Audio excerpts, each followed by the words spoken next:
मैत्रिणींनो, रांगोळी क्लास भाग 3 मध्ये आपल्या सर्वांचं स्वागत आहे. यापूर्वीच्या भागामध्ये आपण पाने शिकलो वेगवेगळ्या प्रकारची. आज आपल्याला तुरे शिकायचे आहेत. तर तुऱ्यांसाठी अगोदर आपल्याला वक्र रेषा काढून घ्यायच्या आहेत. तुऱ्यांचे सुद्धा वेगवेगळे प्रकार आहेत. अशा रेषा काढून घ्या. डिझाइन मध्ये आपल्याला भरपूर याचा उपयोग होतो, काढावे लागतात. तर वेगवेगळ्या प्रकारचे तुरे सुद्धा आपल्याला शिकायचे, त्याचा सराव करायचा आहे.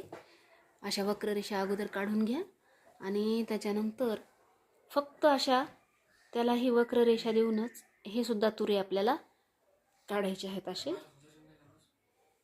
याचा भरपूर सराव करायचा आहे रांगोळीने.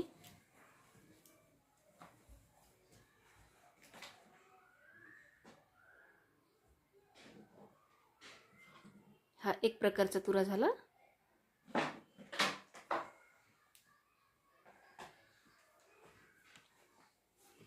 त्याच्यानंतर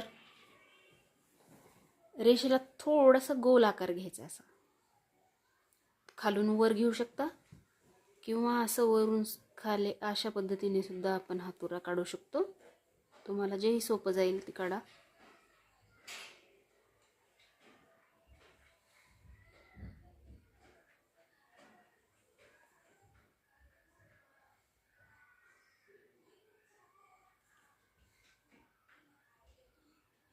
गोल आकार काढून तिरपी रेष घ्यायची. याचा सराव इथं उपयोग आपल्याला होणार आहे.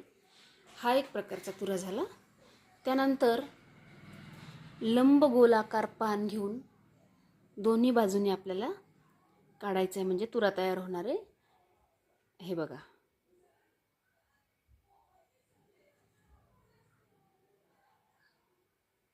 बंद पान घेऊ शकता किंवा ते उघडं ठेवलं तरी त्याचा एक वेगळा प्रकार होतो.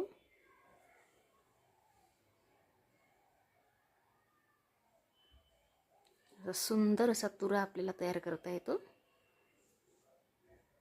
आणि ह्या तुऱ्यांमुळे डिझाइन खूप सुंदर दिसते. पानं, फुलं, तुरे.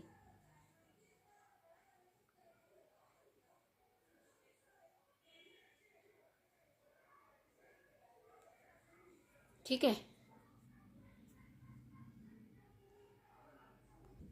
यानंतर गोलाचा वापर करून सुद्धा आपण वेगळ्या प्रकारचे तुरे तयार करू शकतो. या दोन रेषांवर मी तुम्हाला दाखवते. हे छोटे छोटे गोल काढून याचा सुद्धा छानपैकी तुरा आपल्याला तयार करता येतो.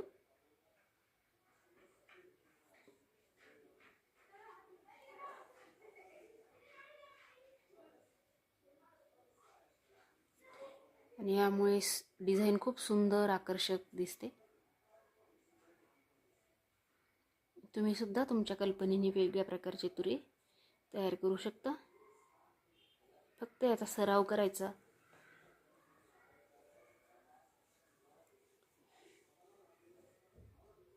यानंतर अगदी बारीक रेषांचा मोरपिसी तुरा आपल्याला काढायचा आहे. तो असा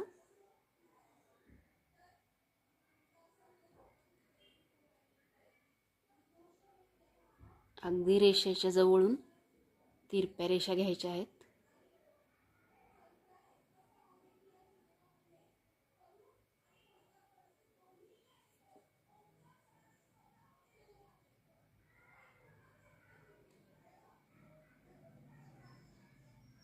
जशा गव्हाच्या ठुशा असतात ना, त्याप्रमाणे हा तुरा दिसतो.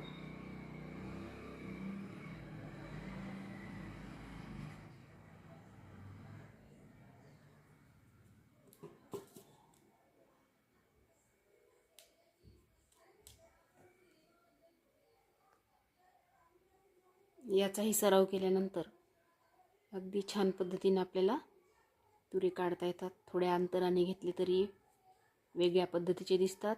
जवळजवळ घेतलं तर गव्हाच्या ठुसीसारखे दिसतात. त्यामुळे आपण याला वेगवेगळ्या प्रकारे काढू शकतो. थोडेसे जाड आणि अंतर जास्त ठेवायचं, हे तुरे वेगळे दिसतील. चला तर आजच्या भागामध्ये इथेच थांबूया आणि ह्या तुऱ्यांचा सराव तुम्ही भरपूर करा.